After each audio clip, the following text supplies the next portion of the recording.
Pública com a cobertura completa da Record News e transmissão simultânea pelo portal R7. Há exatamente uma semana do segundo turno, essa é uma oportunidade para você, eleitor, decidir o seu voto. E desde já eu quero agradecer a presença dos candidatos aqui no nosso estúdio. Dilma Rousseff, do PT, muito obrigada pela presença. E Aécio Neves, do PSDB, muito obrigada também ao senhor.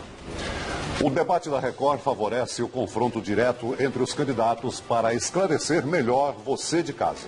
O tempo para perguntas será de 45 segundos. Respostas de 2 minutos. Réplicas e tréplicas de 1 minuto cada. O candidato que se sentir ofendido poderá solicitar direito de resposta assim que o outro terminar sua fala. O pedido será analisado pela organização do debate. E de acordo com o sorteio feito previamente, quem abre o debate é a candidata Dilma Rousseff. Por favor, candidata. Boa noite a todos. Candidato, meu governo deu um forte apoio ao microempreendedor individual e à micro e pequena empresa.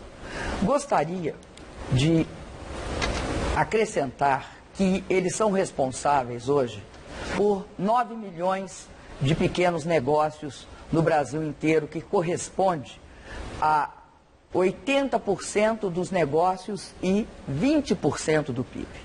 Nós reduzimos impostos, unificamos impostos, formalizamos esses microempreendedores individuais e os micro e pequenos empresários, garantindo cobertura a todos, previdenciária. Gostaria de saber qual é a posição do senhor a respeito da universalização da lei do Simples. Eu quero cumprimentar em primeiro lugar a Rede Record, a candidata Dilma Rousseff e aos telespectadores. A nossa posição, candidata, em relação ao Simples é a mesma que tivemos lá atrás quando o criamos, no governo do presidente Fernando Henrique. Uma iniciativa extraordinária, de enorme alcance para toda a sociedade brasileira. Nós sabemos que os micro e pequenos empresários são aqueles que mais empregam no país. Depois, no Congresso Nacional, a bancada do PSDB apresenta a proposta do Super Simples, uma ampliação do Simples.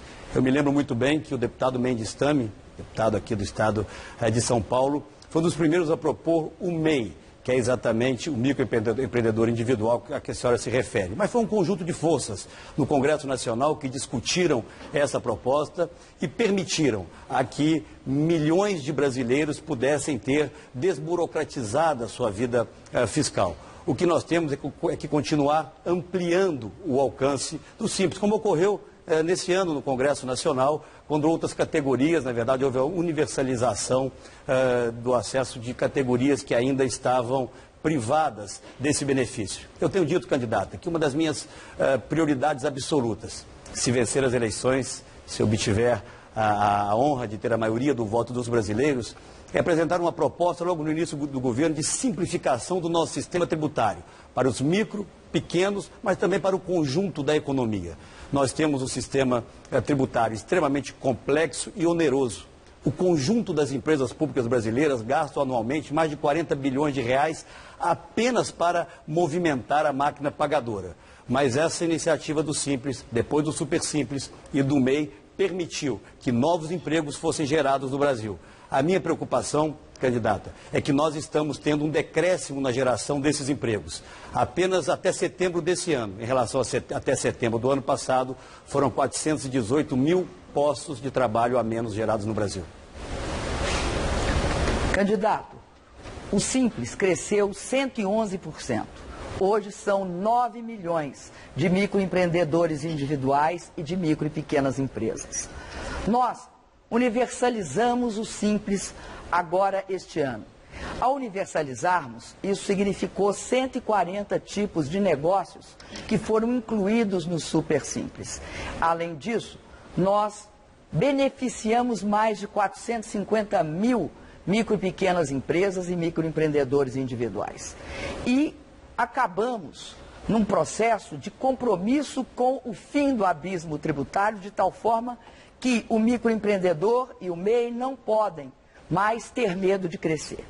Agora, eu tenho um prazer imenso de ter feito o Pronatec Aprendiz, que beneficiará diretamente ao pequeno empresário, ao pequeno e ao microempreendedor. Por quê? A partir dos 15 anos, nós teremos oferecido emprego para essas pessoas de 15 anos. Candidato.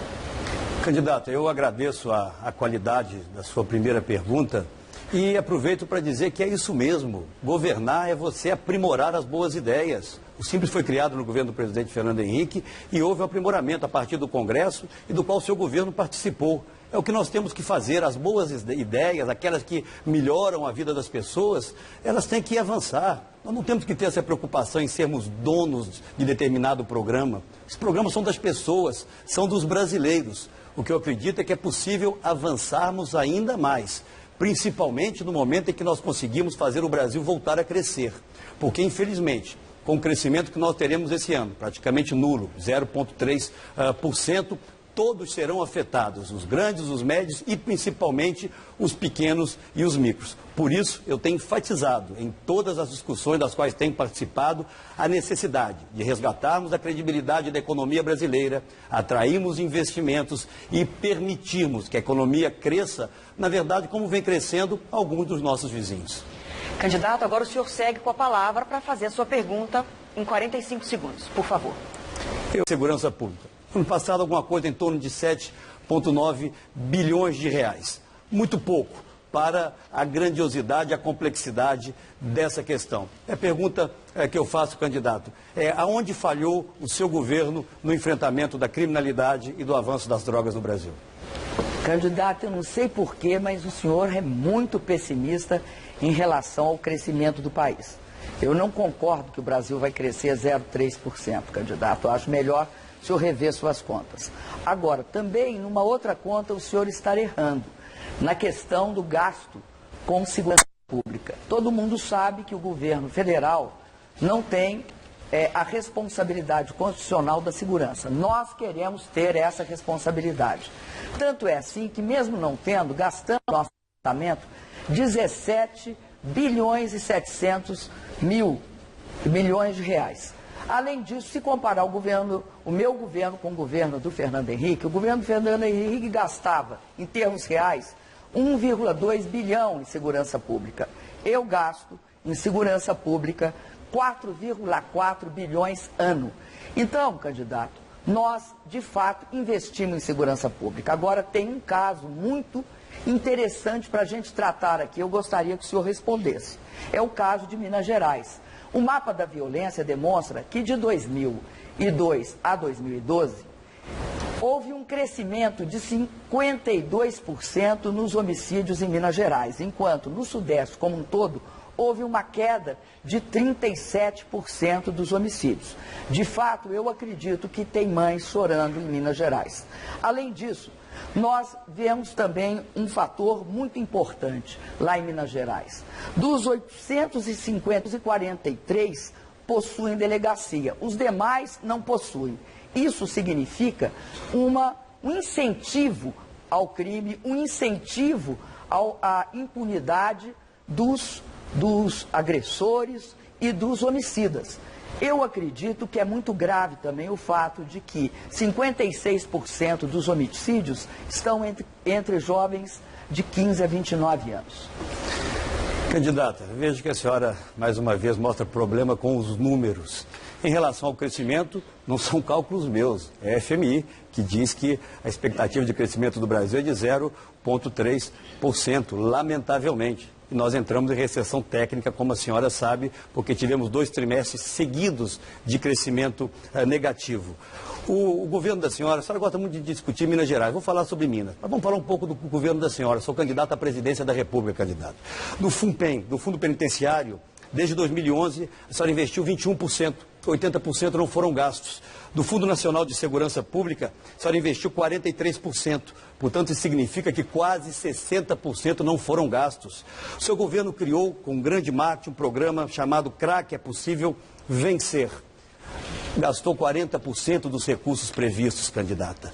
Ao contrário, o meu governo, e aí eu lhe dou os números exatos, quando governei Minas Gerais, entre 2003 e 2010, a taxa de homicídios na capital caiu em 37% e no conjunto do Estado, os crimes violentos caíram 87%. E segundo o Ministério da Justiça, Minas foi o Estado que mais gastou em segurança pública. O tempo acabou, candidato. Agora tem a palavra a candidata Dilma. Sinto muito, candidato, mas no mapa da violência não constam esses números. Consta que o Sudeste teve uma queda dos homicídios em 37%. Em Minas, um aumento de 52%. Acho bom o senhor consultar. Agora, o senhor fala muito dos fundos.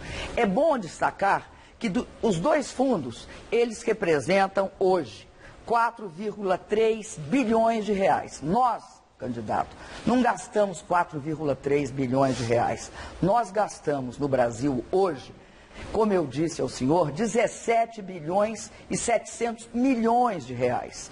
Em que, candidato? Em várias atividades, inclusive ajudando todos os estados a construir e a criar centros de comando e controle, que foram responsáveis pela integração entre as polícias civil, as polícias militares, as forças armadas, e isso permitiu um padrão de segurança bastante elevado durante a Copa do Mundo. Tempo de tréplica encerrado, é a senhora quem formula a pergunta agora, candidato. Perfeitamente. A minha pergunta vai sobre flexibilização dos direitos trabalhistas.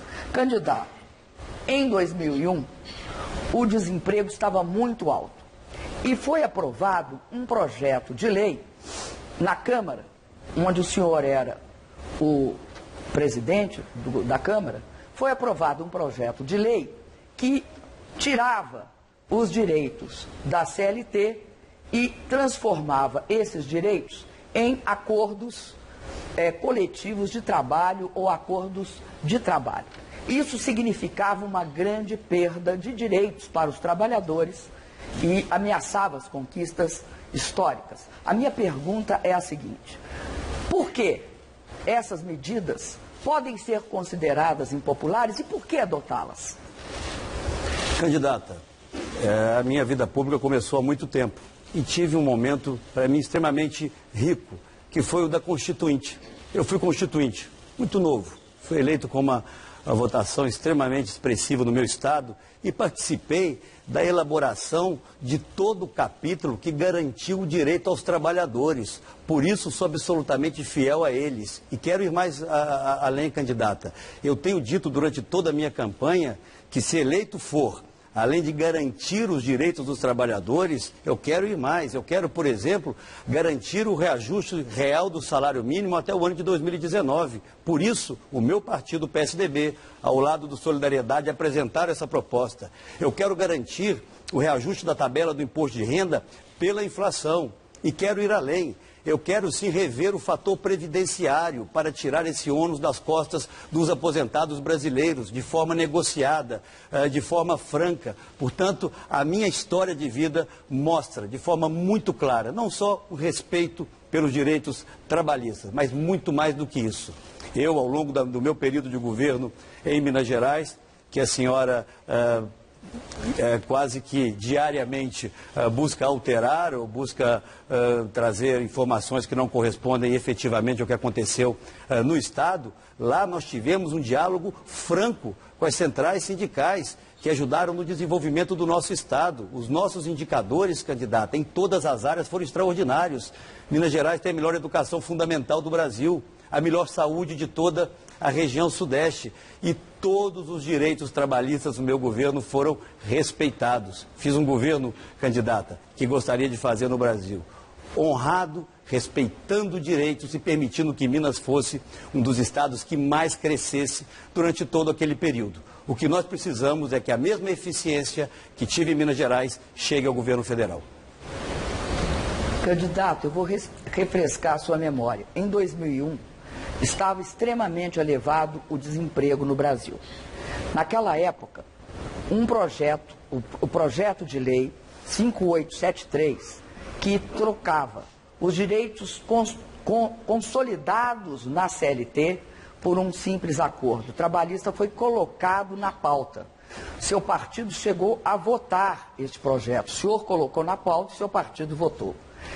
Este projeto, no entanto, o presidente Lula foi eleito e enterrou este projeto. E, na verdade, vocês, naquele momento, conseguiram um recorde nacional e internacional, com 11 milhões e 500 mil trabalhadores desempregados no Brasil. O Brasil só perdia para a Índia, que tinha 41. Por isso, candidato, eu acredito que não é verdade que você não tenha feito esta votação e seu partido apoiou-a. Candidata, mais uma vez eu a convido. Vamos debater o presente, vamos apontar caminhos para o futuro. Trazer circunstâncias tão distintas quanto aquelas para hoje, na verdade é não responder aquilo que os ouvintes querem ouvir. Por exemplo, por que a indústria está demitindo 100 pessoas por dia apenas no estado de São Paulo? Por que os empregos industriais foram embora do Brasil? Por que a nossa indústria está sucateada e participando hoje na formação do nosso PIB com algo em torno de apenas 13%, o que acontecia há 60 anos atrás? Por que tivemos nos últimos 6 meses os piores meses da década de geração de empregos, candidata? O que o seu governo vai fazer para que o Brasil volte a crescer, saia da lanterna do crescimento na nossa região?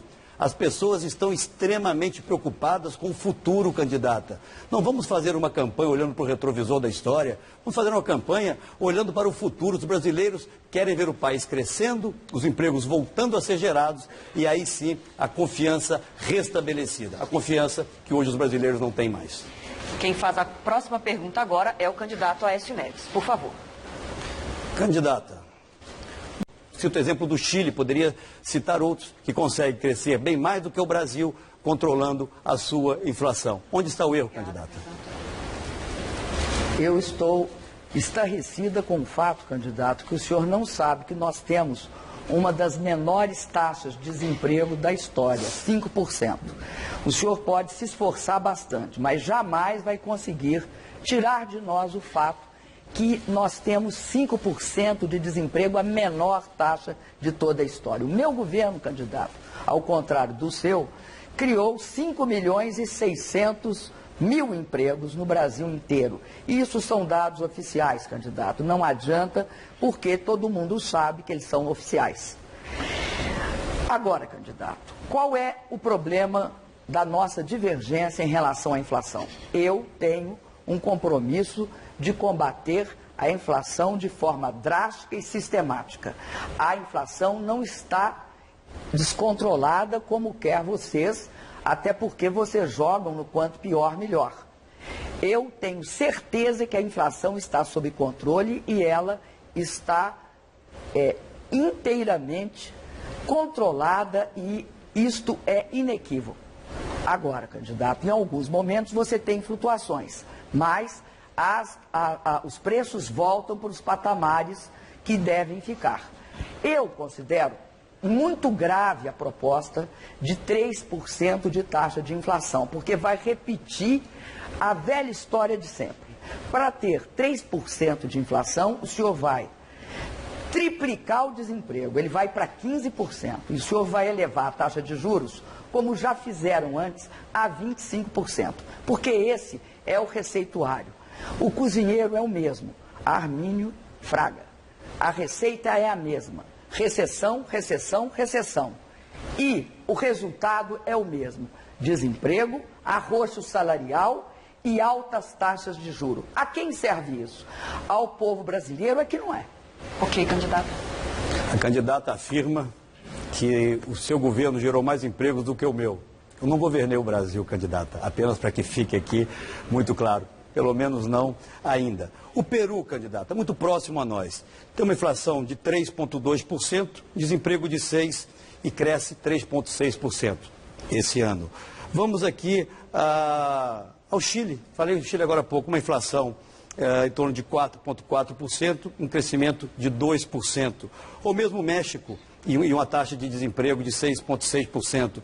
O mesmo México, que cresce 3,9%, que cresce 2,4%, uma inflação de 3,9% e um crescimento de 4,8%. A verdade, candidato, é que as pessoas estão apavoradas. O jornal Globo desse final de semana mostra as pessoas no supermercado enchendo os carrinhos, fazendo de novo a compra do mês, o que existia há 15 anos atrás. A inflação está aí.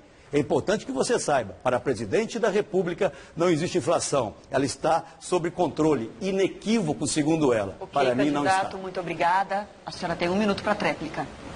Candidato, vocês sempre gostaram de plantar inflação para colher juros. Esta sempre foi a sua política. E vocês governaram, sim, o Brasil. O Fernando Henrique Cardoso, o senhor foi líder e foi liderança daquele governo naquela época. Então, candidato, não lave suas mãos. O senhor tem responsabilidades no Brasil e tem de responder por elas. Agora, candidato, o senhor compara o Brasil com um país que eu respeito muito, que é o Chile, porque inclusive acolheu os exilados, que é um país do tamanho do Rio Grande do Sul, candidato. O Brasil vai ter de ser comparado, candidato, com os grandes países do mundo. Por exemplo, candidato, a Alemanha, que hoje, como todos os países da Europa, os grandes países da Europa, estão passando por grandes dificuldades. Então, candidato, vamos devagar com a sua comparação. Eu sei que o senhor acredita no Fundo Monetário Internacional, até porque vocês sempre recorreram a ele quando precisaram. Candidato, a senhora formula a pergunta agora ao candidato. Candidato, eu tenho uma pergunta a fazer para o senhor sobre uma coisa que eu considero extremamente importante, que é o fato do Brasil ter saído do mapa da fome. O Brasil, pela primeira vez na sua história, saiu do mapa da fome, o que significa um grande ganho para nós, porque é o reconhecimento da ONU a esse respeito. Ao mesmo tempo, candidato, nós fizemos um imenso esforço no país nos últimos 12 anos para garantir duas coisas: a distribuição de renda, a melhoria dos empregos e dos salários e garantir que o país tivesse um outro padrão, inclusive melhorando a vida de todos. Eu estou me referindo ao fato que a classe média no Brasil cresceu de forma expressiva. O que o senhor acha disso, candidato? Candidata, em primeiro lugar, eu tenho um orgulho enorme de ter podido participar de um momento transformador da vida nacional. Quando nós aprovamos o Plano Real, tiramos a inflação das costas dos brasileiros contra o voto do seu partido, e tenho certeza que a senhora assume essa responsabilidade. Quando votamos a Lei de Responsabilidade Fiscal, que reordenou a vida dos entes públicos brasileiros contra a posição do seu partido, e quando iniciamos os programas de transferência de renda, depois ampliados, candidato, pelo seu partido. O que me preocupa são os números muito pouco confiáveis do seu governo, candidata. Recentemente, o importante diretor do IPEA pede demissão, porque não foi a ele dada a oportunidade de discutir, de debater e divulgar números que mostram que houve, ao contrário, um aumento da pobreza extrema no Brasil nesse último período, candidata. Por quê? Que não foi possível que o IPEA, uma instituição tão respeitada por todos os brasileiros, pelo menos até agora, não pudesse dividir com os brasileiros esses números, candidata. Na verdade, o que nós estamos percebendo é uma contaminação muito grande de instituições que fazem com que o Brasil possa ter confiança no seu futuro, pois nos apresentam a radiografia do nosso passado. O IBGE foi a mesma coisa, candidata. O IBGE, a senhora permitiu que se criasse uma crise enorme interna porque não houve a liberação de determinados dados. Agora é o IPEA, a Embrapa na mesma situação. Essa é uma outra herança perversa deste governo. As nossas principais instituições, com uma enorme credibilidade, acabam hoje vendo seus números questionados. Está aqui uma boa oportunidade, candidata, para esse esclarecimento. Quanto mais, o Brasil vem melhorando, sim. Desde a estabilidade da moeda, o Brasil é um outro país. Agora precisamos avançar muito mais para superar a pobreza, candidata, e não nos preocuparmos apenas com as estatísticas, que parece ser a prioridade do seu governo. Candidato, o senhor questiona algo que o mundo reconhece. Aliás, eu queria fazer uma observação. O Plano Real, que eu saiba, foi aprovado no governo Itamar. Quando vocês entregaram o governo, a inflação estava em 12,5%. No ano anterior estava em 7,7%. eu gostaria, candidato, de fazer a seguinte observação para o senhor. O Bolsa Família, durante todo o governo Fernando Henrique Cardoso, gastou o Bolsa Família, que vocês falam que é o Bolsa Escola, o Gás e outros, todos eles juntos, vocês chamam de seu Bolsa Família, a nossa origem, gastou 4,2 bilhões de reais. Sabe quanto 4,2 bilhões de reais equivale ao meu Bolsa Família, candidato? Há 2 meses. Vocês gastaram em 8 anos o que nós gastamos em 2 meses. Candidata, não faça isso com os brasileiros. Meu Bolsa Família não é seu Bolsa Família. Bolsa Família só é daqueles brasileiros que mais precisam, espalhados por esse país e vivendo esse terrorismo pré-eleitoral de que o programa vai acabar se seus adversários vencerem as eleições. Candidata, não queria nem corrigi-la, mas vou corrigi-la mais uma vez. Ao contrário do que disse no último debate, quando terminou o governo do presidente Fernando Henrique, eram 5.100.000 famílias apenas no Bolsa Escola. Se a senhora não se lembra o nome dos programas, eu lhe ajudo. O Bolsa Alimentação, o Vale Gás. O ato que cria o Bolsa Família, ele diz literalmente que o Bolsa Família é a união do Bolsa Escola, Bolsa Alimentação, Vale Gás e do Cadastro Único. Mas nós não queremos ser dono disso, candidato. Ele é do povo brasileiro. Essa é talvez a marca, também uma marca perversa do PT, achar que os programas sociais lhe pertencem. Por isso eu apresentei uma proposta para que o Bolsa Família se transformasse num programa de Estado, definitivamente incorporado à LOAS, a Lei Orgânica da Assistência Social. Infelizmente, seu partido votou contra. Muito obrigada, candidato. Agora é a sua vez de perguntar novamente. Candidata, eu cobrei durante todos esses últimos debates uma posição da senhora em relação à Petrobras. Não obtive. Mas agora eu quero aqui fazer um reconhecimento de público. A senhora ontem reconhece que houve desvios na Petrobras. Eu me lembro muito bem que no Congresso, quando apresentamos a proposta da CPMI, éramos taxados de aproveitadores eleitorais. Pois bem, a senhora reconhece agora que houve desvios. O que eu lhe pergunto é o seguinte, candidato. Aquele que é denunciado como instrumento do seu partido para o recebimento dessa propina, o tesoureiro João Vacari Neto, continuará como tesoureiro do partido? E continuará também, candidata, como membro do Conselho de Itaipu? A senhora confia nele, candidato?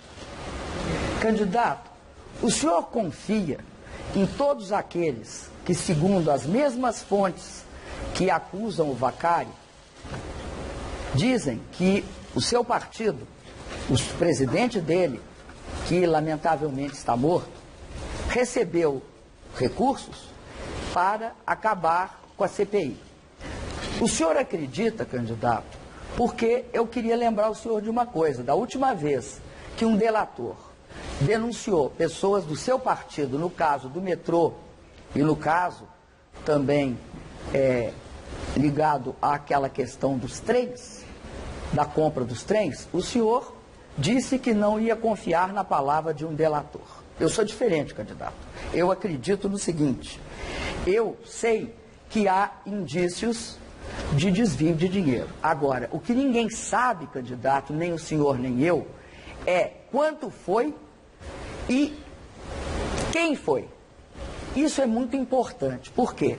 Porque a parte que o senhor devia me cumprimentar, o senhor esqueceu. A parte que o senhor tinha de me cumprimentar é a seguinte: eu disse que eu iria investigar assim que o Ministério Público e o Supremo Tribunal Federal divulgasse as suas conclusões, eu ia divulgar e ia punir e procurar investigar todos os que cometeram delitos. Agora, no caso específico do seu governo, candidato, vocês não podem me responder onde estão os corruptos da pasta rosa, onde estão os corruptos da compra de votos para a reeleição de presidente, onde estão do processo Sivan, onde estão os corruptos dos trem e do metrô. Todos inteiramente soltos. Eu não, candidato. Eu sou a favor da punição. Dou a quem doer. E eu sou contra, candidato, a engavetamentos sistemáticos como foram feitos. Senhora candidata, se eu entendi bem, houve aqui um recuo. A senhora já não acha mais, como a imprensa noticiou, que houve desvios. A senhora acha que houve indícios de desvios. E não respondeu a minha pergunta. Porque se a senhora acha que houve desvios, a senhora obviamente está acreditando na palavra do delator, que me parece consistente, candidata. E eu lhe pergunto, a senhora confia no tesoureiro do seu partido?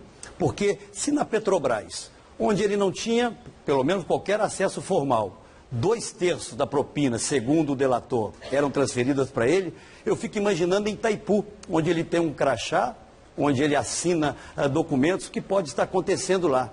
A questão que fica para todos nós, candidata, é por que ao longo de todos esses anos não se tomou nenhuma providência para impedir que essas ações continuassem? Será que isso está acontecendo também, candidata, em outras empresas? Portanto, não estou falando apenas da corrupção, quero falar de algo que é essencial para mim, governança, candidata. E foi o que faltou na Petrobras, a senhora há de convir. Governança durante esses últimos 12 anos.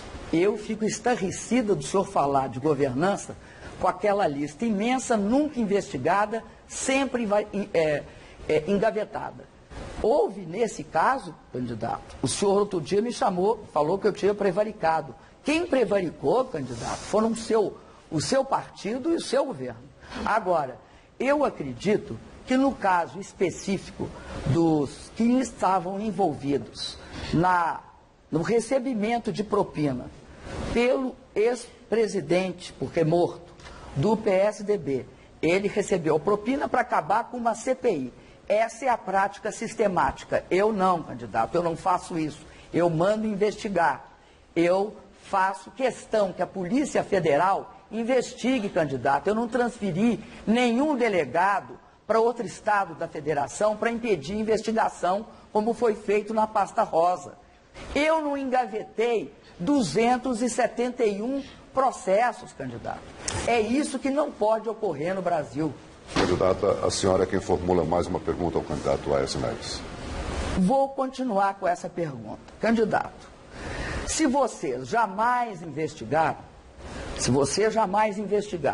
pasta rosa, jamais investigaram todas as questões levantadas e de conhecimento amplo no Brasil, reeleição, compra de votos, Civan, todos os processos ligados ao metrô, o senhor acredita que esta não investigação é porque eles eram inocentes ou porque houve prevaricação de fato e houve incapacidade da Polícia Federal, que era dirigida por pessoas filiadas ao PSDB, em 2 momentos, e pelo engavetador-geral da República, eles cometeram, portanto, então, prevaricação, não investigando.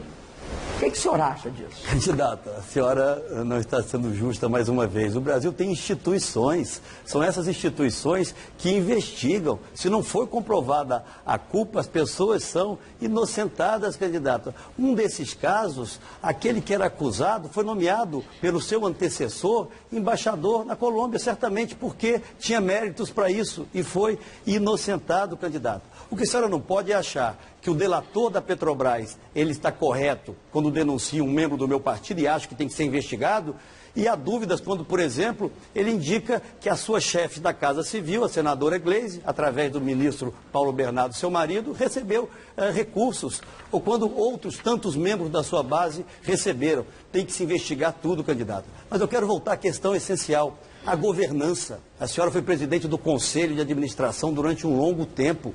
Como essas coisas podiam acontecer de forma tão sistêmica, candidata? É isso que é grave e é isso que precisa mudar no Brasil. Nós precisamos profissionalizar as nossas empresas, tirá-las da agenda política, porque tudo isso é consequência da forma como as pessoas são nomeadas. Não é outra coisa, as pessoas estão sendo nomeadas para prestar serviço, seja ao partido do presidente ou da presidente, ou a partidos da base. É isso que infelizmente vem acontecendo. E não é um cidadão isoladamente, ele já denunciou os outros diretores da empresa. Então montou-se, segundo a Polícia Federal, uma organização criminosa na Petrobras. E eu quero dizer à senhora e dar à senhora mais uma vez essa oportunidade. O tesoureiro do seu partido, hoje ocupando um cargo em Itaipu, nomeado quando a senhora era ministra das Minas e Energia, ele tem a sua confiança para continuar ocupando esse cargo? Não lhe preocupa, candidato? Não lhe preocupa o que possa estar acontecendo em Itaipu, eventualmente em outras empresas públicas brasileiras? Porque a senhora disse que vai fazer agora, me perdoe, aquilo que deveria ter feito ao longo de todos esses últimos 12 anos.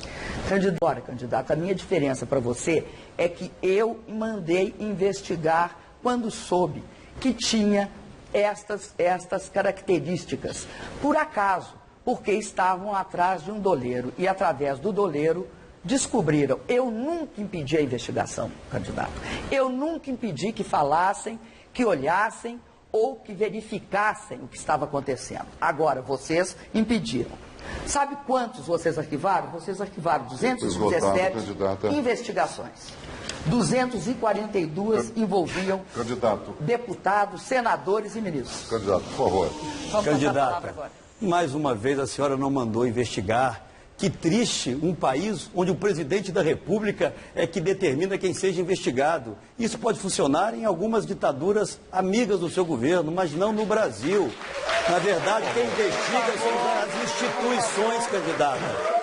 As instituições é que investigam. Portanto, o que eu quero lhe dar é a oportunidade, candidata, de dizer aos brasileiros, mesmo com tantas denúncias que surgiram, quantas vezes nós fomos para a tribuna do Congresso Nacional anunciar que nós recebíamos essas informações de funcionários da Petrobras, como recebíamos de funcionários de outras empresas, agora dos Correios, pela ação também extremamente partidária que teve durante a campanha eleitoral. Por que não se tomou a decisão de mudar essa diretoria lá atrás? Porque a ata do Conselho da Petrobras não diz isso. Diz que o senhor Paulo Roberto renunciou ao cargo e recebeu do seu governo os agradecimentos pelos relevantes serviços prestados a ele.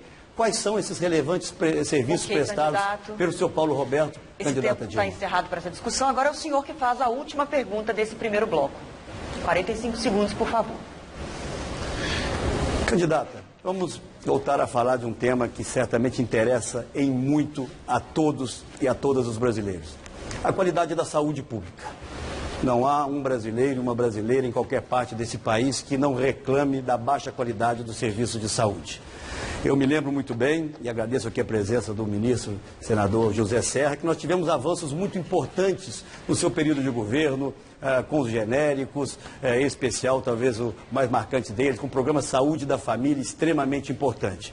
Ao longo desses últimos 12 anos, a participação do governo federal no financiamento da saúde vem diminuindo. Chegou em alguma coisa em torno de 55%, 56%, hoje está em torno de 45%. O que fazer, candidata Dilma, para nós melhorarmos a qualidade da saúde pública no Brasil? Candidato, apesar de vocês terem derrubado a CPMF e imposto ao governo federal, como oposição, uma perda de 260 bilhões de reais, nós aumentamos e muito o orçamento da saúde em relação ao seu período de governo, ou melhor, ao período do Fernando Henrique, do qual o senhor foi líder e representou muito bem. Acontece, candidato, que a partir daí nós fizemos muitas atividades na área da saúde. Por exemplo, candidato, criamos o SAMU. E o SAMU hoje atinge 149,9 milhões, 150 milhões de pessoas. Este SAMU, e o senhor só implantou em 28% do estado de Minas. Criamos o Mais Médicos, que o senhor votou contra e combateu até um determinado momento. Eu não tenho clareza qual é a posição do senhor sobre os Mais Médicos. Gostaria que me esclarecesse, que hoje cobre 50 milhões de pessoas. Criamos também uma série de programas, como o Brasil Cegonha, como todos os outros programas, inclusive o que tem farmácia popular, que atinge 22 milhões de pessoas com remédios gratuitos de hipertensão e diabetes. Vamos fazer o Mais Especialidades. Mas, candidato, nós tiramos dinheiros e recursos porque aprovamos uma lei, a lei dos royalties, que atribui 25% dos royalties e 50% do fundo social para a saúde. Acredito, candidato, que esse vai ser um elemento fundamental para melhorar a saúde do Brasil, que de fato precisa ser melhorada. Agora, candidato, o senhor disse que não tinha feito, mas ficou claro que o senhor não cumpriu o mínimo constitucional e investiu e desviou, aliás, da saúde 7,6 bilhões de reais.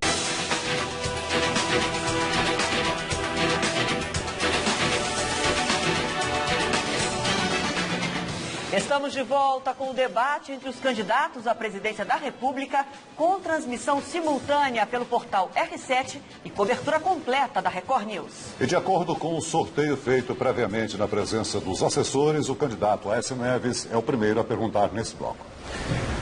Candidata, vou voltar a falar de Petrobras, mas fique tranquila, não é sobre corrupção, é sobre gestão, porque eu acho que é um símbolo muito grande daquilo que eu pretendo, se vencer as eleições, implementar no país.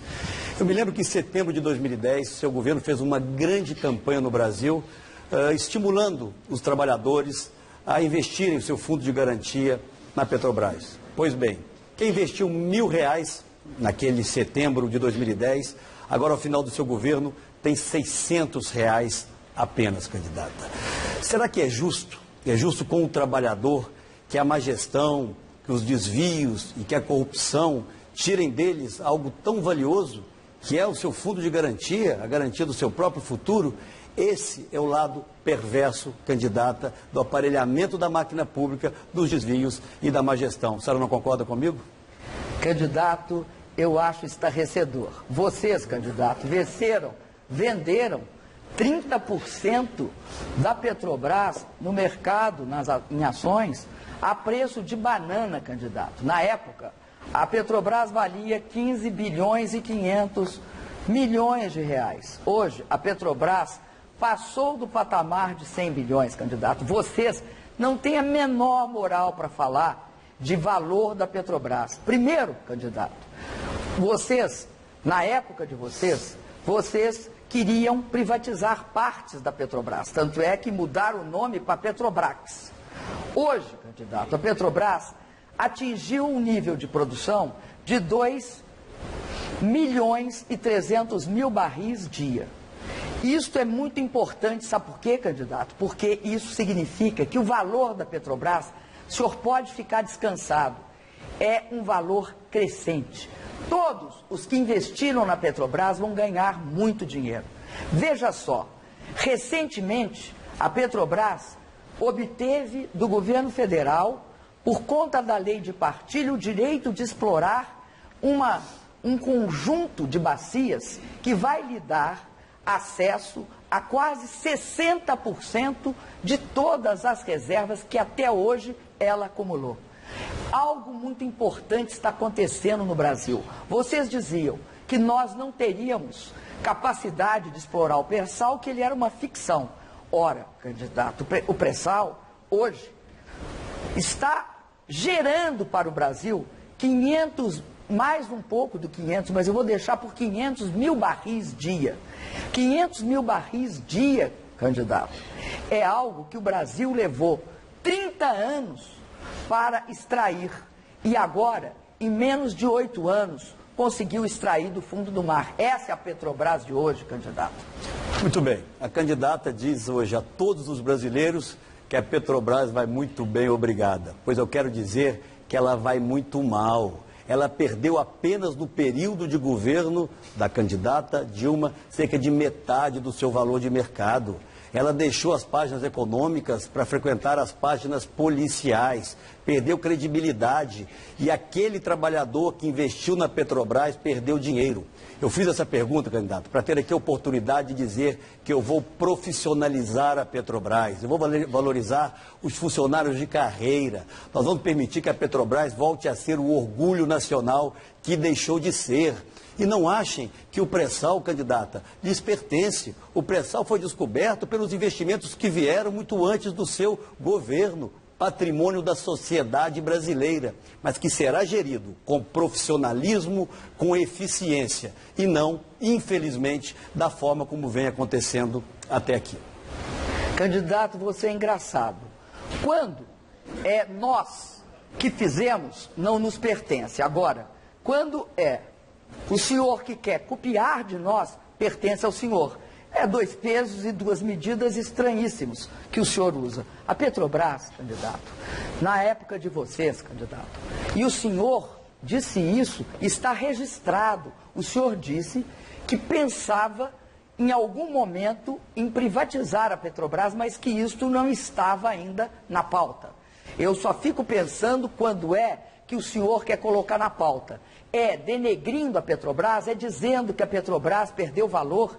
Que isso, candidato? A Petrobras é a maior empresa desse país e a força dela, candidato, são seus trabalhadores, a sua capacidade de descobrir, o seu controle tecnológico. Eu sei, candidato, que a vocês gostariam mais de ver a Petrobras dividida entre as grandes empresas internacionais. A Petrobras será a maior empresa desse país por muitos anos. Ok, candidato, agora a senhora segue.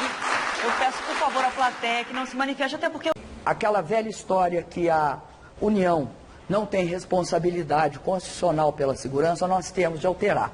Eu estou propondo mudar a Constituição para que a segurança pública possa ter a participação conjunta da União, do governo federal com os estados, numa articulação que tem de levar ao combate organizado ao crime. Porque o crime atua de forma integrada, coordenada, e nós estamos atuando de forma fragmentada. Eu proponho isso. O que o senhor propõe? Candidata, lamento que não tenha feito ao longo desses últimos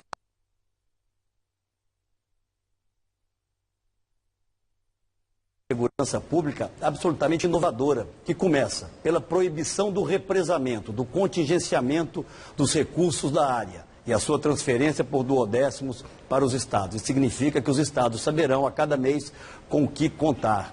Eu quero, candidata, fortalecer a Polícia Federal, que tem seu pior orçamento dos últimos 5 anos na área de investimentos da sua história. E quero fazer com que as Forças Armadas, também equipadas e valorizadas, sejam os nossos parceiros para controlarmos as nossas fronteiras. Infelizmente, candidata, o programa de controle das fronteiras do seu governo, seu principal programa nessa área, nos últimos 3 anos gastou apenas R$1 bilhão. Isso é quase nada, candidata. E nós sabemos que a droga que vem matar no Brasil vem dos nossos vizinhos. Eu quero sim rediscutir o Código Penal, o Código de Processo Penal. E quero dizer aqui ao telespectador, à telespectadora, no meu governo, diferente do que aconteceu nesses últimos 12 anos, eu não vou terceirizar responsabilidades. Eu vou conduzir pessoalmente uma política nacional de segurança integrada com os estados e com os municípios, com investimentos e com inteligência. E vou além. Terei uma relação diferente com os países vizinhos que produzem drogas ou matéria-prima de drogas que vem matar no país.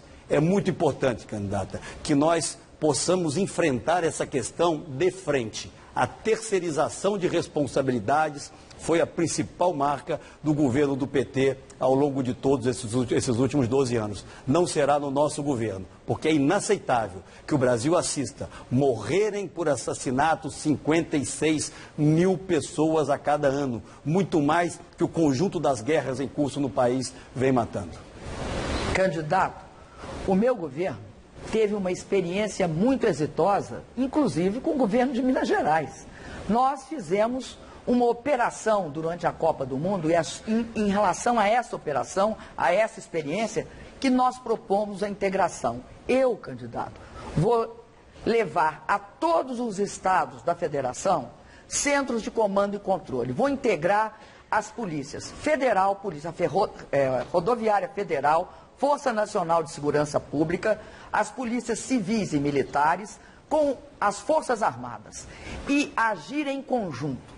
Nós vamos usar os mesmos mecanismos de supervisão, de ação conjunta, de inteligência, de apoio tecnológico para agir e impedir que o crime organizado assuma a liderança. Impedir que estados como Minas Gerais tenham um crescimento de 52% nos homicídios, atingindo mais os mais jovens. Obrigada, candidata. Candidata, eu sei que a senhora está muito distante da nossa realidade, mas Minas é o segundo mais populoso estado brasileiro e tem a quinta menor taxa de homicídios de todo o Brasil, candidata. A senhora diz que vai fazer agora aquilo que não fez até aqui.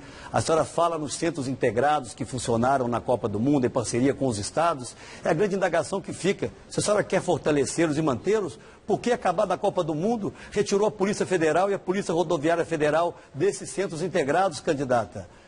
A senhora disse que vai fazer algo que já poderia ter sido feito. A senhora poderia ter executado o orçamento da área de segurança pública e, infelizmente, não executou. A senhora poderia ter feito aquilo que propôs há 4 anos atrás, colocar 14 veículos aéreos não tripulados para cuidar das nossas fronteiras e colocou apenas 2 candidatos. Fica difícil, a senhora há de convir, acreditar que depois de 12 anos a senhora vai fazer tudo aquilo que não fez até aqui e que vem permitindo que os homicídios cresçam dessa forma em todo o Brasil. Candidato, é o senhor quem formula a pergunta agora.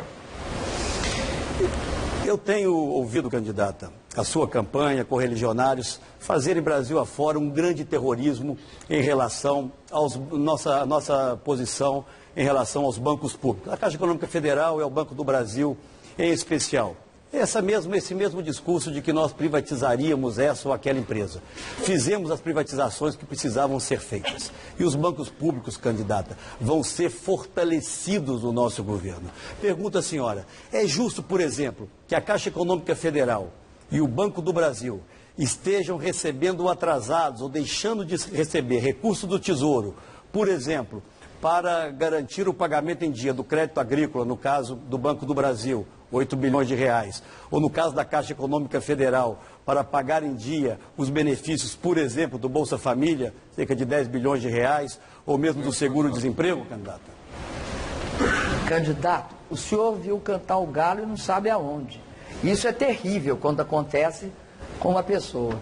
Candidato, a minha relação e a relação do governo, a relação de todos nós com os bancos públicos é uma relação de grande respeito. Todos os bancos públicos tiveram seus lucros aumentados e ampliados, sua taxa de inadimplência reduzida e uma recomposição do seu funcionalismo. Hoje, candidato, eu lamento, mas li várias circunstâncias, inclusive escutei várias falas do seu candidato a ministro da Fazenda, que ele ia reduzir o papel dos bancos públicos. E, no fim, ele não sabia o que ia ficar. Eu acho lamentável esse tipo de fala, candidato, esse terrorismo em relação aos bancos públicos. Por quê? Quem cuida da infraestrutura e da indústria desse país é o BNDES. Vocês passam o tempo inteiro criticando o BNDES. Ora, o BNDES tem hoje, sobre a seu financiamento, das 1.000 maiores empresas, 743. O Banco do Brasil é o grande responsável pelo Plano Safra da agricultura familiar e pelo Plano Safra do agronegócio. São a maior parte dos 180 bilhões de reais ano. Este ano será isso. Além disso, a Caixa faz o Minha Casa Minha Vida. Esse dinheiro todo, candidato, uma parte do Minha Casa Minha Vida inteira é subsídio do governo federal. Nos outros casos, nós subsidiamos taxa de juro, candidato. Não tem investimento em mobilidade urbana, metrô, VLT, BRT, sem dinheiro dos bancos públicos. Aliás, não tem investimento de longo prazo no Brasil, sem participação do BNDES e dos bancos públicos. Olha, eu quero aproveitar esse momento para me dirigir aos funcionários do Banco do Brasil, da Caixa Econômica Federal, do BNDES. Eles sim sofrendo o terrorismo de uma propaganda enganosa. O nosso governo, os bancos públicos serão fortalecidos, eles são essenciais ao crescimento da economia, nos mais diversos setores, mas também aos avanços sociais. Eu posso garantir que eles não vão entrar na cota política. Eles serão imunes a esse tipo de indicação política. No nosso governo não haverão senhores pisolatos administrando o Banco do Brasil.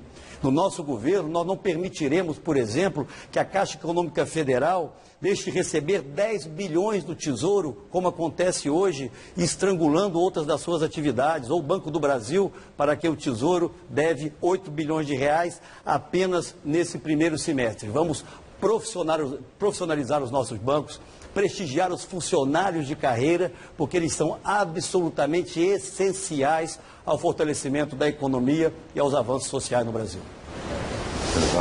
Candidato, terrorismo é o que faz seu candidato a ministro da Fazenda. Quando alguém diz que no fim não sabe aonde que vai acabar os bancos públicos, eu, se fosse funcionário do Banco do Brasil, da Caixa e do BNDES, eu ficava com 3 pulgas atrás da orelha. Além disso, candidato, é bom o senhor lembrar que quando nós capitalizamos o BNDES, que no ano passado emprestou 190 bilhões de reais, vocês criaram o maior escarcéu dizendo que nós estávamos estatizando o crédito, o que é um absurdo, uma sandice. Por quê? Porque o BNDES empresta fundamentalmente para as grandes empresas industriais, de infraestrutura, de todas as áreas do país e também para as micro e pequenos empreendedores. Porque também nós temos um crédito que chama Crescer, que beneficia o microempreendedor individual e o micro e pequeno empresário. Ok, candidato, a senhora segue com a palavra agora para fazer a 4ª pergunta desse bloco. No Brasil, porque nós tivemos condições para fazer. Por quê? Porque vocês proibiram o governo federal de construir escolas técnicas. Aí o governo do presidente Lula foi e revogou essa proibição. Com isso, o governo do presidente Lula construiu 214 escolas técnicas e eu construí 208 no total de 422. Foi com base nisso que nós fizemos o Pronatec. O que o senhor acha do Pronatec? Candidata, será que alguém pode acreditar que algum governo vai proibir a construção de escolas técnicas? Não é nada disso, candidata. A senhora não leu a lei. O que se estabelecia no governo do presidente Fernando Henrique é que elas seriam construídas em parcerias com estados, com municípios, com organizações não governamentais, com o Sistema S, que é exatamente aquilo que acontece hoje. Infelizmente, o Pronatec, que é uma bela experiência, não vem sendo administrado da forma que deveria ser administrado. Os jornais de hoje mostram isso. As pessoas se matriculam, saem alguns dias depois, mas continua na estatística do seu governo. Vamos manter o Pronatec, porque ele é importante e ele é uma inspiração, candidata. No PEP, em Minas Gerais, que não sei se a senhora conhece, ou nas ETECs aqui em São Paulo, que provavelmente a senhora conhece. Portanto, melhorar os programas, aprimorá-los, fiscalizá-los de forma mais adequada é absolutamente essencial. Os PEPs, os Programas de Ensino Profissionalizante de Minas Gerais, talvez a senhora não conheça, a avaliação é mensal. Se o aluno saiu, ele deixa de estar na estatística. E o Estado, o governo, no caso, isso não acontece no Pronatec, deixa de pagar aquela instituição. As denúncias que estão nos jornais hoje mostram exatamente isso, a perda de controle da gestão. Aliás, a perda do controle da gestão é uma marca que nós sabemos grande desse governo. O Pronatec, portanto, vai ser aprimorado, candidata, mas nós temos que ampliar as horas dos cursos. Até 160 horas não adianta porque o aluno não aprende o suficiente que precisaria aprender para enfrentar um mercado de trabalho cada vez mais competitivo. Portanto, não só esse programa, outros bons programas têm que avançar. Mas falta a esse governo, talvez pela marca da composição ou da base que se constituiu no seu entorno, eficiência, foco, resultado. Em Minas Gerais, todas as áreas são avaliadas por desempenho e os servidores recebem o resultado a mais, o valor a mais, se alcançam as metas pré-estabelecidas. Algo que, por exemplo, já poderia ter acontecido no governo federal. Candidato, sabe qual é a maior prova da lei que vocês aprovaram, proibindo escolas técnicas que só podiam ser feitas se fossem mantidas pelos estados e as instituições filantrópicas? É o seguinte, vocês em 8 anos, candidato, fizeram 11 escolas técnicas. Nós, candidatos, fizemos 422, eu em 4 anos, 208. É só 1.600% a mais do que o senhor fez. Além disso, candidato, eu quero dizer o seguinte, o Pronatec não tem parecência com nenhum programa que está ocorrendo. Ele tem escala, 8 milhões de pessoas tiveram acesso ao Pronatec. O tempo de estudo, candidato, é função também do fato de que tem um caminho de formação. tem o eletricista 1, o eletricista 2 e assim sucessivamente. Outra coisa, candidato, é gratuito. Vocês jamais fizeram programa gratuito nessa escala, candidato. É completamente diferente. Obrigada, candidata. Agora, para final, 1 minuto. Candidata, eu não consigo, realmente eu não consigo entender essa obsessão para ter os programas, chamá-los de meu. Todos os programas são evolução. O seu governo não inventou as escolas técnicas, candidata. Ao contrário, essa é uma experiência que começou de forma muito exitosa aqui mesmo onde nós estamos, em São Paulo. Quem não conhece a experiência do governador Geraldo Alckmin com as ETECs, avançar é muito importante, candidata, mas reconhecer que precisa se haver aprimoramentos é a essência da administração pública. Não existe nenhum programa acabado e perfeito. Acho sim que o Pronatec precisa avançar, os custos precisam ser maiores, precisam ser mais vinculados à realidade de cada uma das regiões brasileiras, a partir da potencialidade econômica que cada região tem. Essa é uma queixa que eu recebo em várias das minhas viagens. E nós vamos, candidato, esteja certo disso, com gestão eficiente, permitir que os bons programas possam trazer melhores resultados e, obviamente, os maus programas sejam interrompidos. Obrigada. E este foi o segundo bloco do nosso debate. Depois do intervalo, nós voltamos com mais perguntas entre os candidatos. Eleições 2014.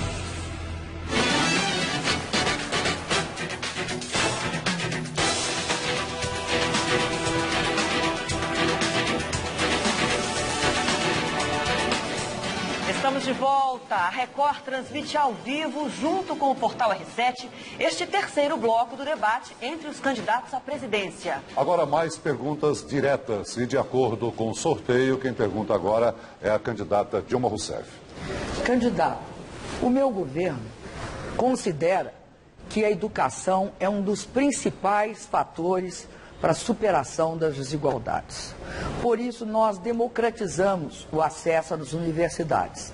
Nós transformamos o Enem, candidato, no maior processo de seleção para o vestibular e de acesso às diferentes e diversas cursos que existem às várias faculdades. É um exame universal de ingresso, não é um exame seccionado. E acessa a 5.000 cursos, candidato, que é muito importante. Além disso, através do Enem, você acessa ao ProUni, ao próprio FIES e ao Ciências Sem Fronteiras. O que o senhor acha do acesso amplo à universidade? Candidata, eu quando penso em educação, eu penso, em primeiro lugar, na creche. Porque não há nada que atenda mais à mulher hoje do que ter creche para deixar seus filhos. Infelizmente, aquelas 6.000 creches prometidas há 4 anos atrás não foram construídas.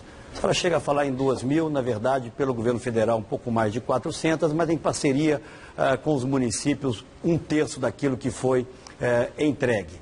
Nós temos que garantir, candidata, se é para falarmos em educação, e essa é a prioridade absoluta da nossa ação de governo, que todas as crianças até 4 anos de idade tenham uma vaga garantida na pré-escola.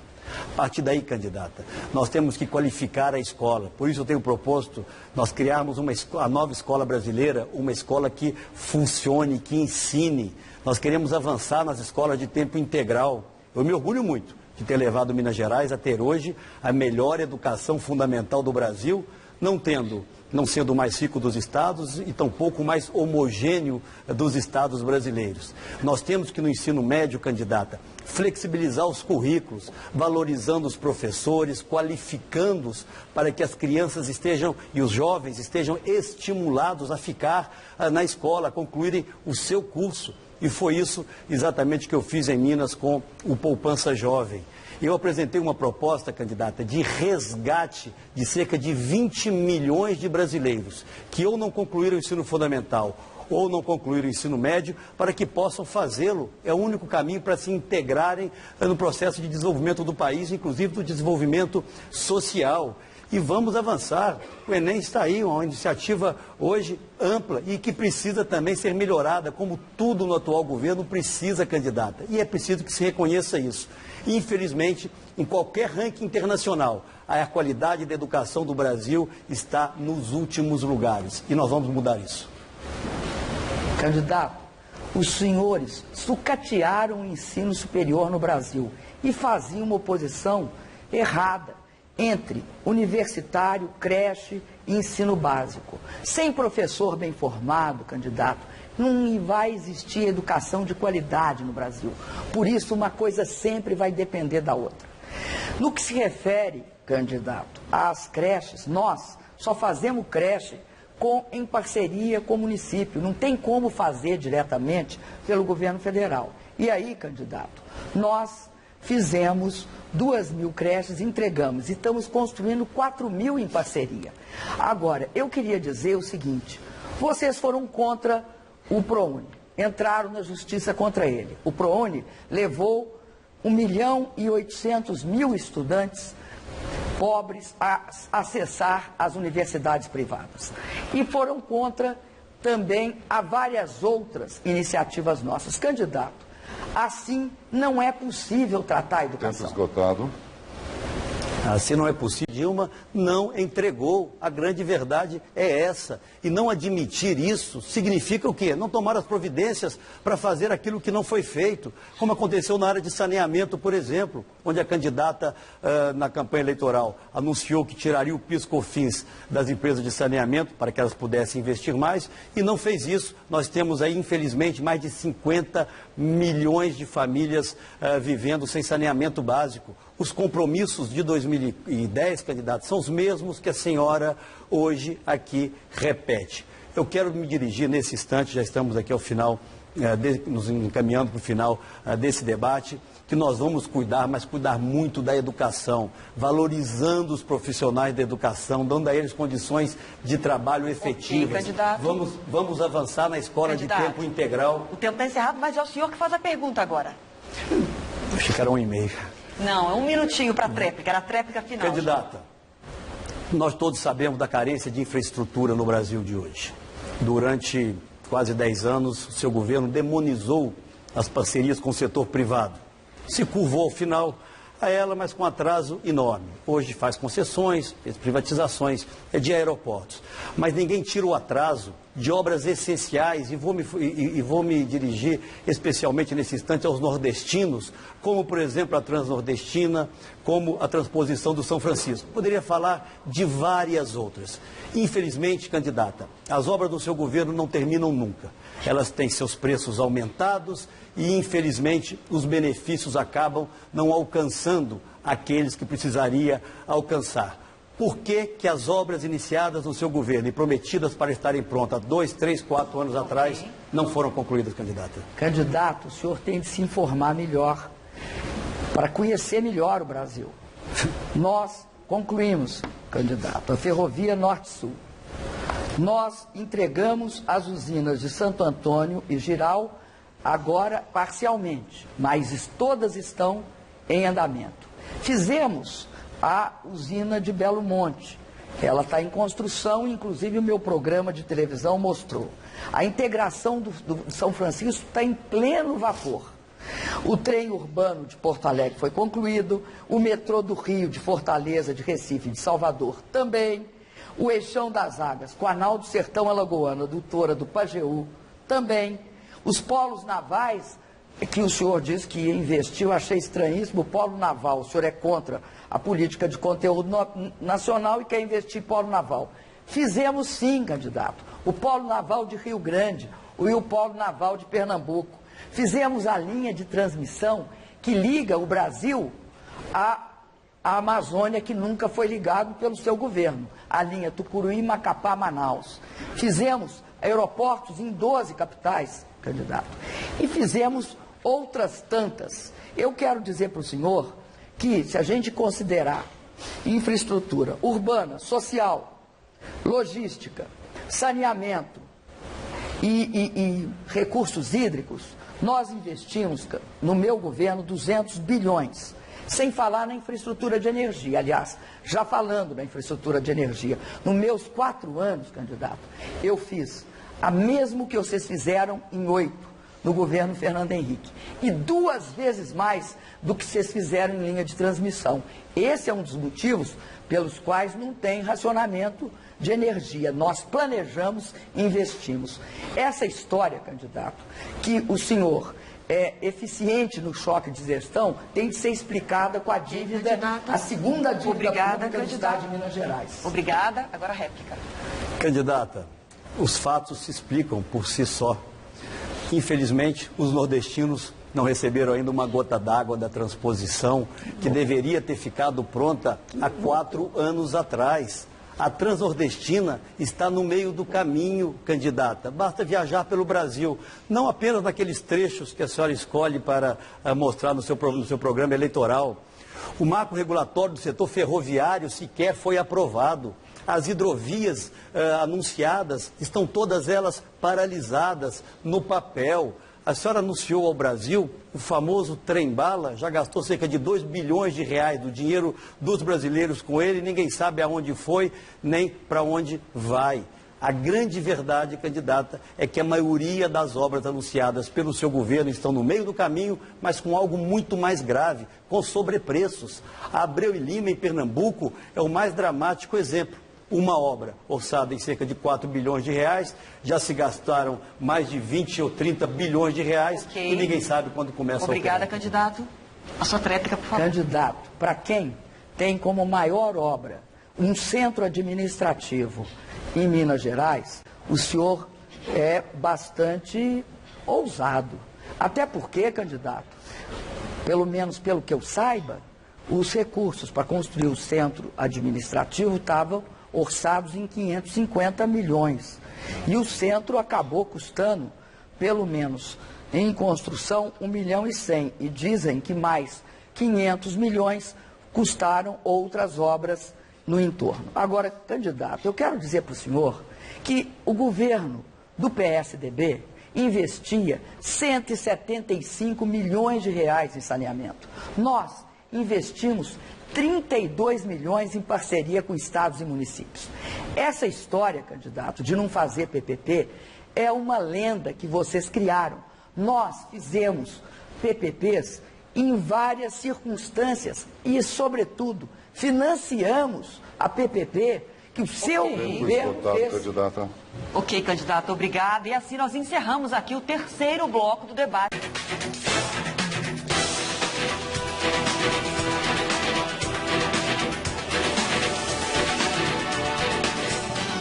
Estamos de volta com o debate entre os dois candidatos que pretendem governar o Brasil pelos próximos 4 anos. A transmissão é simultânea pelo portal R7, com cobertura completa da Record News. Cada um dos senhores terá 2 minutos para falar diretamente com o eleitor. E a ordem foi definida em sorteio. A primeira será a candidata Dilma Rousseff. Agradeço a Record, agradeço a Celso, a Adriana, o candidato e a todos que nos acompanharam até aqui. Nessas eleições, 2 projetos do Brasil estarão em jogo. Um, que garantiu avanços e conquistas para todos. Outro, que condenou o povo brasileiro ao desemprego e ao arroxo salarial. O Brasil que eu represento é um Brasil que quer que todos cresçam. Ninguém mais do que você que me escuta sabe o quanto foi difícil melhorar a vida da sua família. A vitória é sua, de mais ninguém, a vitória é sua. Mas eu sei também que ninguém é uma ilha, nem ninguém consegue crescer sozinho. Por isso, eu tenho certeza que você cresceu porque o Brasil mudou. E o Brasil mudou porque o governo tomou providências para ampliar e criar oportunidades. Você cresceu então porque o Brasil mudou. O governo combateu a pobreza, aumentou os salários, criou empregos, investiu em educação e formação profissional. Para a vida mudar, foi preciso governar olhando para todos os brasileiros. E eu deixo aqui a minha palavra para você. Nós, que lutamos tanto para melhorar a vida do povo brasileiro, nós que juntos lutamos tanto, não vamos deixar que nada neste mundo, nem crise, nem inflação, nem pessimismo, tire de você o que você conquistou. Eu quero te dizer que nós estaremos juntos, fazendo com que o Brasil cresça mais para que você cresça junto. Com mais e melhor educação, melhor segurança e melhor emprego. Humildemente eu peço o seu voto. Muito obrigada, candidata. Muito obrigada. Agora é o candidato Aécio Neves, por favor. Eu peço à plateia, por favor. A gente conduziu tão bem o debate até aqui, com a plateia colaborando. Agora é a vez do candidato Aécio Neves falar diretamente com o eleitor. O senhor tem 2 minutos, por favor. Agradeço a Record por essa oportunidade, cumprimento a candidata. Começo dizendo que cada vez vai ficando mais claro que nós temos sim 2 projetos para o país. Um, representada pela candidata oficial, que se contenta em comparar o presente com o passado, talvez sem ter muito a apresentar em relação ao futuro. E a nossa que é a proposta do futuro desse país. A nossa proposta não se contenta em ver o Brasil crescendo menos que todos os seus vizinhos, a inflação voltando a atormentar a vida do trabalhador e os nossos indicadores sociais piorando a cada ano. Eu sou candidato à presidência da República para mudar de verdade o Brasil, não apenas no slogan. Eu quero aqui me dirigir ao telespectador, à telespectadora e agradecer. Agradecer o privilégio que eu venho tendo ao longo de toda essa campanha, mas muito em especial dos últimos dias. Essa última semana eu estive no Paraná, depois eu estive na Bahia, na Paraíba, hoje no Rio de Janeiro, ontem no Rio Grande do Sul. E a forma como eu tenho sido recebido é algo que jamais sairá da minha mente e da minha memória. O Brasil quer mudança. Eu não sou mais o candidato de um partido político, eu sou o candidato que encarna o sentimento de que os brasileiros podem muito mais do que estão tendo hoje. Nós merecemos ter um governo que respeite o dinheiro público, que melhore os nossos indicadores sociais, que una o Brasil em torno de um grande e ousado projeto. Nós somos uma nação maravilhosa, não podemos continuar a ter uma educação de tão baixa qualidade. Nós somos um país com potencialidades econômicas extraordinárias e não podemos ver a nossa indústria e os nossos empregos na indústria indo embora. Eu, portanto, hoje assumo a responsabilidade de conduzir essas mudanças com altivez, com responsabilidade, com enorme amor ao Brasil. O que eu vi hoje pela manhã no Rio de Janeiro, ao lado da minha mãe, da minha filha, da minha esposa, com mais de 20 mil pessoas nas ruas, podem ter certeza, é algo que eu levarei comigo para sempre, para fazer um Brasil decente e honrado para todos e todas as brasileiras.